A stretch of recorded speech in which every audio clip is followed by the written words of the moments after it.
How are you doing? Good. How are you doing? I'm doing wonderfully. Good. Yeah.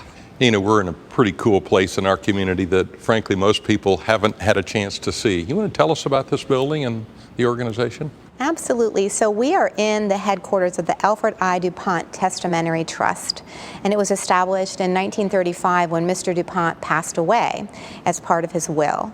Mr. DuPont was married to Jessie Ball DuPont, which was his third wife. So when he passed away in 35, she ended up living until 1970, and so she was a trustee to his estate as well and helped to form this testamentary trust, which the beneficiary of this trust, the main beneficiary, is Nemours. Jessie Ball DuPont then set up a foundation when she passed away in 1970, and that's the Jessie Ball DuPont Fund, which also built another terrific building, or renovated a terrific building in downtown Jacksonville. I think with the Jessie Ball DuPont Center being built in the old library downtown and being a really wonderful hub for the nonprofit sector, but also it's such a testament to really how Mrs. DuPont, what she believed.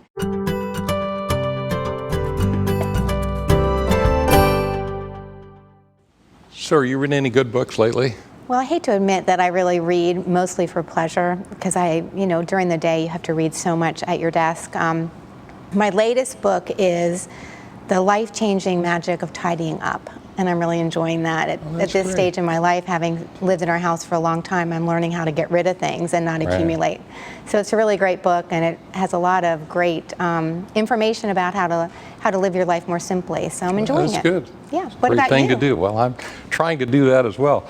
I am reading 2 books. I read mostly for business because there's so much to read, but I really do try to sneak in 2 or 3 books a year. One of them I'm reading that I read a long time ago is A Land Remembered, about Florida and Florida's growth and development. It's really interesting to remind you of where we came from as a state. And I mean, when there were very few people living in the state.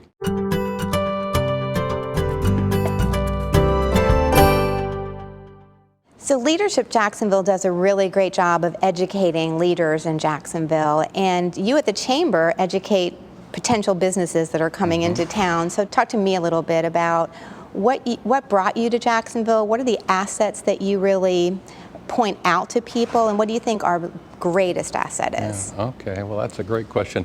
I originally came from Kansas, so it was really easy to find Florida a more beautiful, wonderful environment, although I came here via Tampa. But you know what struck me the most was people here. When I was interviewing for the job and trying to decide if I would really want to come up here from Tampa, it's the people that struck me. Phenomenal leaders, people who are warm and sincere. That was number one. Then the natural environment, the beautiful options to live in all your life. And once I got here, it didn't take me long to realize I was not going to go anywhere. This is just a terrific place that we can all enjoy. And it was easy to, in turn, sell that to companies that we work with all over the world. I remember Tom Van Berkel, who moved his company called Main Street America here about 12 or 14 years ago. And it came down to Charlotte and Jacksonville. And he said, you know, it was really a no-brainer. Charlotte doesn't have an ocean. Yeah. Nina, you came here to go to college and have stayed. What brought you here to college, and what made you stay, and what do you like most about the area? Well, I came to Jacksonville in 1976 to attend JU, and I wanted to major in marine biology, and JU had a 4-year program at the time.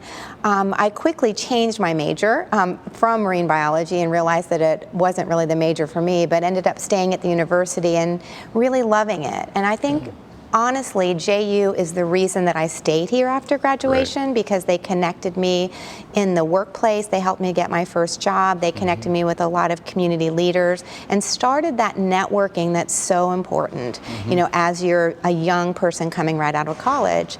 After that, we've had lots of opportunities to move to other cities, and nothing compares to Jacksonville. Like you, I came from Pittsburgh, so it has an average of 83 days of sun a year in Pittsburgh.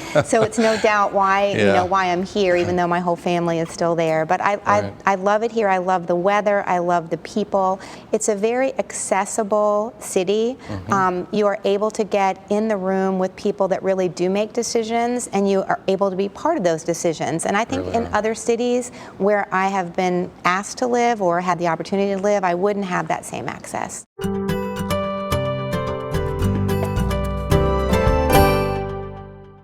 You know, we've got a new logo at Leadership Jacksonville. It's meant to describe a lot of things. What does it mean to you?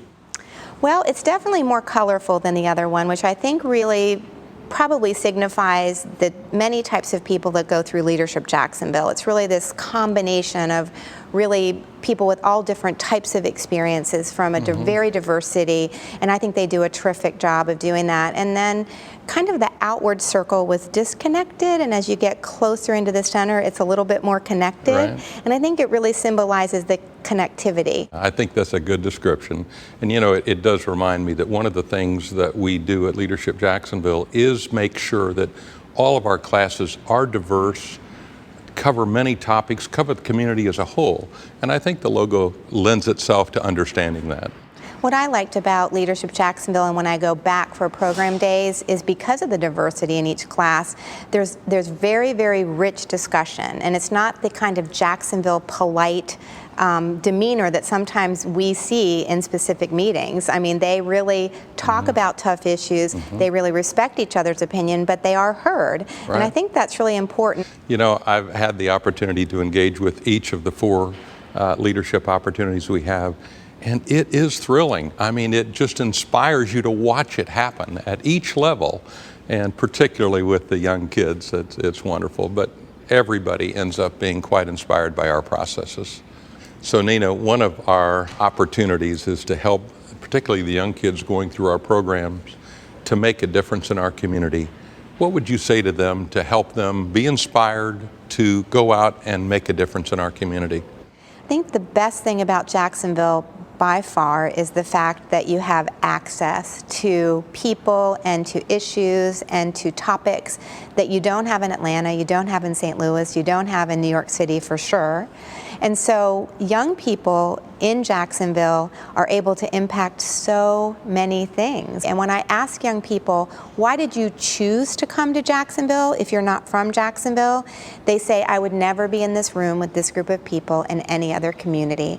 And because people get so much from giving back here and they see results, they want to do it more. And so I would just say that the opportunity is here. There are people that are listening. There are ways to get involved. And so if people don't get involved, it's really their problem, because there are more ways here than anywhere. You know, for me, one of the things that makes it special, maybe because I'm from Kansas, is we're all about the water. I mean, we have the river, the intracoastal, and the ocean, and lakes.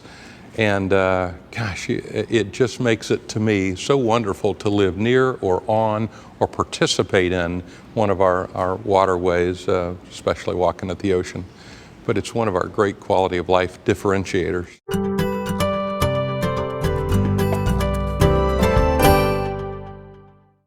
So in your job in selling Jacksonville, how would you sell Jacksonville to high school students and college students that are just about to graduate? How do you sell Jacksonville to them? Well, the interesting part is that usually when we're young, we want to go somewhere else. The grass is always greener. It is a fact that more people return to Jacksonville having gone away to school or to work and then come back here to live than any other place in Florida because of the great assets. So my comment is, the grass always looks greener. I've been around this country and this world a lot. This is about the greenest spot you're going to find. So you can be here and realize you've got one of the great places to live on earth.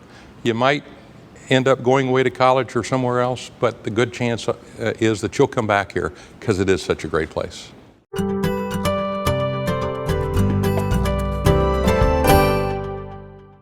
So we're turning 40 years this year at Leadership Jacksonville.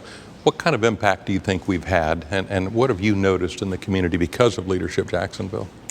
I think the biggest impact that Leadership Jacksonville has had is that it was LinkedIn before we had LinkedIn. You know, Eleanor Ashby was terrific at connecting leaders in that class year after year after year. So it wasn't just your classmates, but it was finding the best people to be on nonprofit boards. It was finding the best people to be able to take on an issue or a struggle that was happening in the community and make change. And so I think really, you know, she was, and the program provided opportunities for us to link up in ways that definitely would not have happened because of the diversity and because of understanding each of those individual people, what their passions were, and how to help them fulfill their passions. And that's, to me, the best part of Leadership Jacksonville, and it's still today. Yeah, I can't go anywhere today without running into some people from my class or other classes. I had a wonderful class. It produced a sheriff and judges and community leaders across the board that truly make a difference. And you become such good friends with them. It, again, helps things work so well. You're working with as partners, but with people who are good friends because of our connections at Leadership Jacksonville. This is the I guess 25th anniversary of my Leadership Jacksonville class this year, 1991, and so ours produced a mayor, Mayor Payton, good. And a lot of other amazing people, and we do still stay in touch, and that's what's really wonderful, because you get to know people over that year-long period in a way that you wouldn't have before. I'm glad you had a good class. It wasn't as good as the best class of '95, but that's okay. We never called ourselves the best class. We were a little bit of, we had a few rebels in our class and really enjoyed being that way. So I think Eleanor Ashby's hair turned a little more gray with the class of 1991. That's funny. But we had fun. That's great.